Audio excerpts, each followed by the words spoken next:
Greetings from me to all the viewers who watch GB Trade channel. Today's video is very interesting because today you will learn how to become a gemstone processing and how to grow up. Dear friends, before I start the video, I humbly request you please subscribe our channel and press the bell icon. Let's start the video. In order to understand how gems are formed, it is helpful to understand a little about geology. Our planet, which was created about 4.5 billion years ago, is comprised of several layers. The crust ranging from 3 to 25 miles deep, the mantle and the inner part of Earth known as the core. The core has a solid inner and a liquid outer, and it is this part of Earth which for obvious reasons is the least known and studied. Most of the mantle consists of magma and giant segments of Earth's crust along with the solid upper mantle. Float on this fluid liquid and move slowly over it. These big plates, some the size of continents, are known as tectonic plates. It is the movement of these plates that is responsible for many of the huge events that continually shape and reshape the landscape of Earth. These include volcanoes, earthquakes, and periods of mountain building where vast ranges including the Alps, Andes, and Pyrenees were formed. Earth crust is made up of three types of rock: igneous, sedimentary, and metamorphic. Igneous rocks are those which have solidified from a molten state. Sedimentary rocks are formed due to compacted sediment layers formed by weathering, pressure, and often heat. Metamorphic rocks are formed when tremendous temperature and pressure have changed the formation of either igneous or sedimentary rock or other metamorphic rocks. My dear viewers, while all non-organic gemstones began their existence in one of these three rock structures, their journeys and experiences can be vastly different. There are many different scenarios and environments which lead to the creation of gemstones with different chemical structures, crystal structures, hardness, colors, and optical qualities. It is important to stress that while the creation of some gems will always be due to the same, there are many different scenarios and environments which lead to the creation of gemstones with different chemical structures, crystal structures, hardness, colors, and optical qualities. It is important to stress that while the creation of some gems will always be due to the same geological event, others can be created in a variety of manners. Below we detail the main monumental natural events that are responsible for the creation of some of the most valuable treasures on earth. Gems created from water. My dear viewers, believe it or not, rain falling to the earth's surface millions of years ago is responsible for the creation of several vibrant gemstones that we treasure today. As water passed through cracks in earth's crust, it sometimes gathered different chemicals creating a gem-forming cocktail. During this journey, the liquid dissolved different minerals and rocks.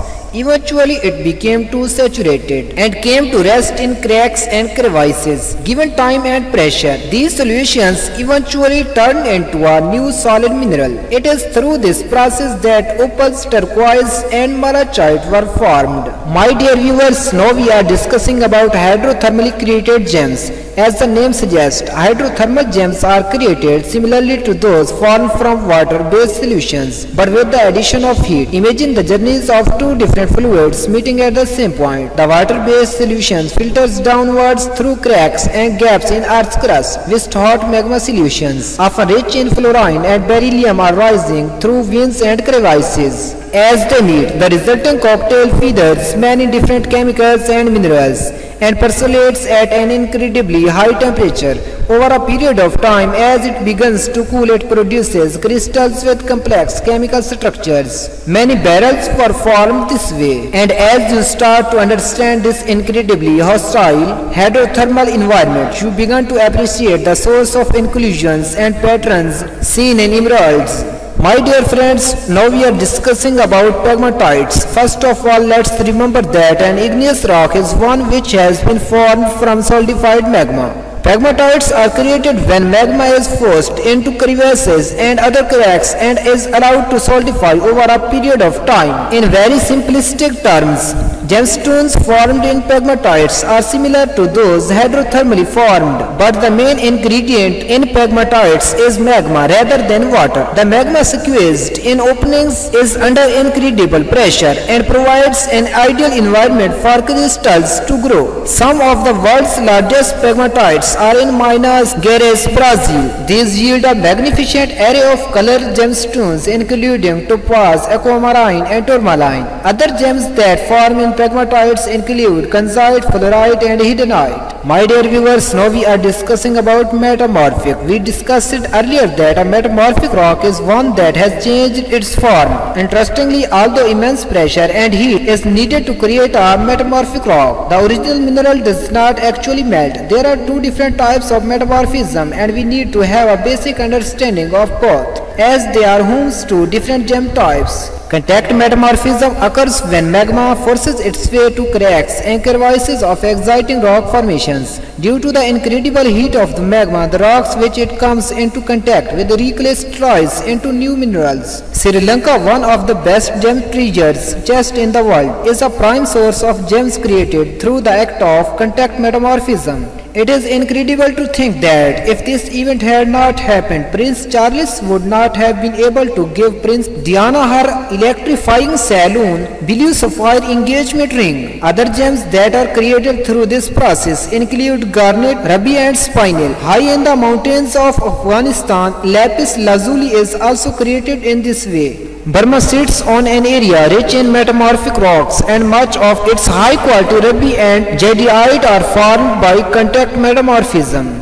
My dear friends, now we are discussing about regional metamorphism. As its name suggests, is not confined to cracks and crevices and happens across a wider area. These rocks are often created in environments running along the edges of tectonic plates. As these plates collide with one another, the igneous rocks of each plate morph with one another under colossal pressure. As the rocks near the point of melting and over a sustained period of millions of years, they can produce some incredibly beautiful crystal structures. As you can imagine, gems form from the coming together of two different plates, both of which can feather many different minerals, can lead to combinations that are very specific to one area. This is in fact the reason why tanzanite has only been found in one place on the planet. The morphing of two tectonic plates underneath one small area in Tanzania produced a specific cocktail that has yet to be discovered anywhere else on this planet. So now in the last, we are discussing about metal gemstones. So far we have discussed events that happen in the Earth's crust or